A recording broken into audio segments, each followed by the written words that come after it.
saya menikah 1 minggu, saya langsung dapat tugas khusus untuk menjaga presiden, Thomas. Oh. Langsung di bawah perintah Elang 55, Jenderal Pramono Edi Wibowo, Thomas. Dan langsung diperintah Ibu Ani Yudhoyono, Thomas. Jadi tinggal pergi langsung 10 tahun, Thomas. Nah, 1 minggu itu terjadi mujizat, yaitu apa? Tuhan berikan anak saya pertama, Felicia. Berarti tokcer ya, Pak Daud?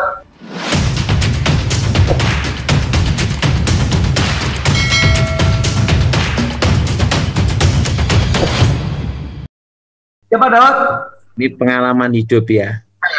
Saya kan sudah menikah dan udah nikah tahun 2004 ya. Nah, kalau menurut kamu cinta sama kewajiban baik mana, Thomas?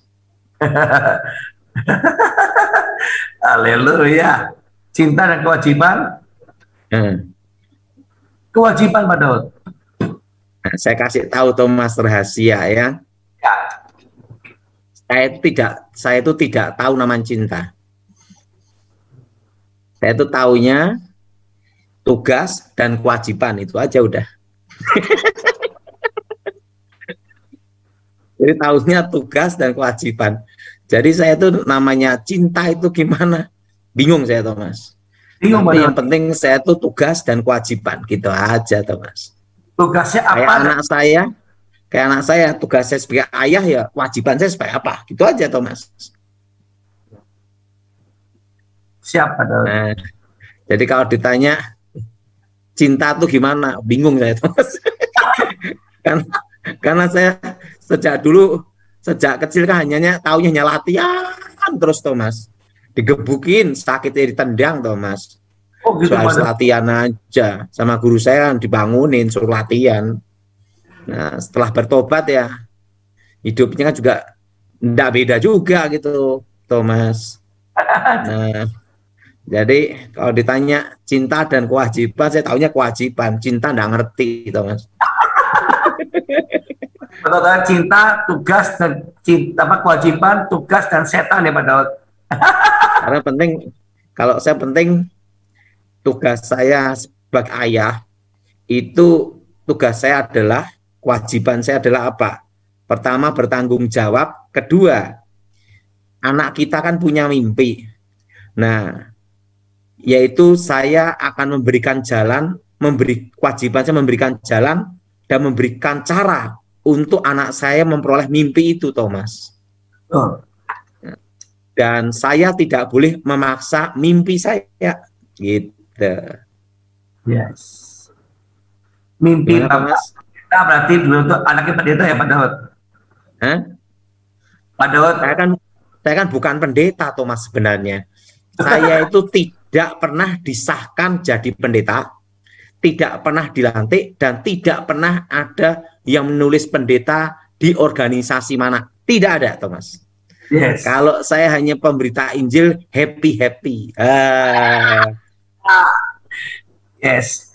Saya lebih baik penyampai untuk kabar gembira dan happy. Ya. Kalau konco-konco pada ngomong penting kita menceritakan kebaikan Tuhan, dan kedua kongko gitu. Jalan-jalan menceritakan Injil. Makanya saya khotbah itu tidak beban, Thomas. Ya. Nah, karena saya kebetulan hobi traveling, jadi penyaluran hobi, Thomas. Nah, tapi saya bersyukur punya istri yang baik, Thomas. Yes. Kenapa? Saya tinggal 10 tahun, dia tetap sayang ya.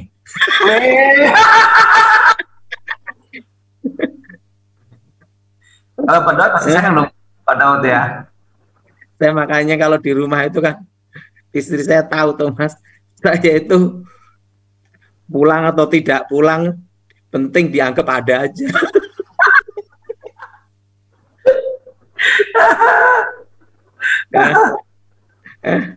Jadi pulang tidak pulang saya dianggap ada. Karena apa? Nah, tahu enggak, istri saya itu tahu saya itu adalah tim khusus, itu Itu kira-kira 4 sampai 5 tahun kemudian, Thomas. Loh, itu Pak Daud ya. Jadi 2004 saya menikah, 1 minggu saya langsung dapat tugas khusus untuk menjaga presiden, Thomas.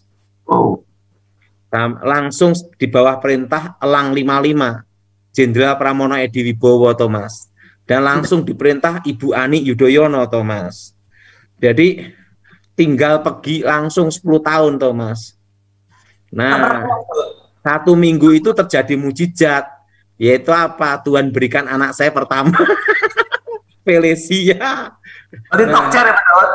Nah, setelah itu 6 tahun kemudian, 6 tahun ya Felicia ya, Petris. 6 tahun kemudian baru Patricia, Thomas. Nah, setelah itu pergi lagi, Thomas. Pokoknya total 10 tahun saya. Makanya saya ditanyain cinta itu gimana? Wah, enggak tahu. Saya taunya pokoknya tugas, kewajiban, tanggung jawab itu aja doang taunya, Thomas. Kita kan tidak makan cinta, Thomas.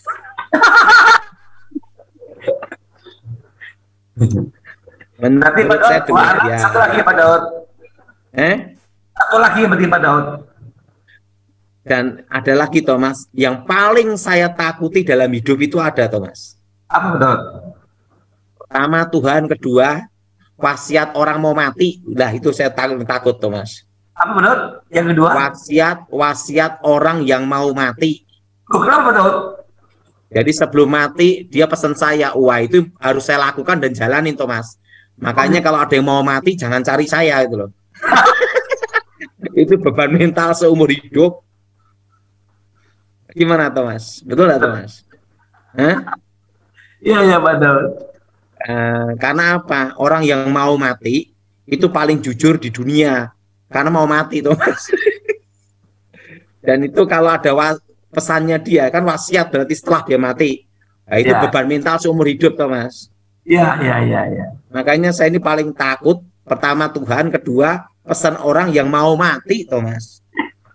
Menurut Thomas gimana? Ya, Pak Daud pernah ngalami nggak ada pesan wasiat orang mau mati, Pak?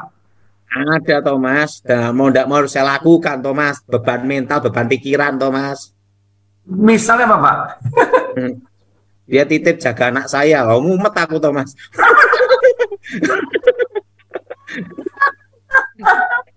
Malah cekot-cekot kopior lah. Jadi beban mental, Thomas.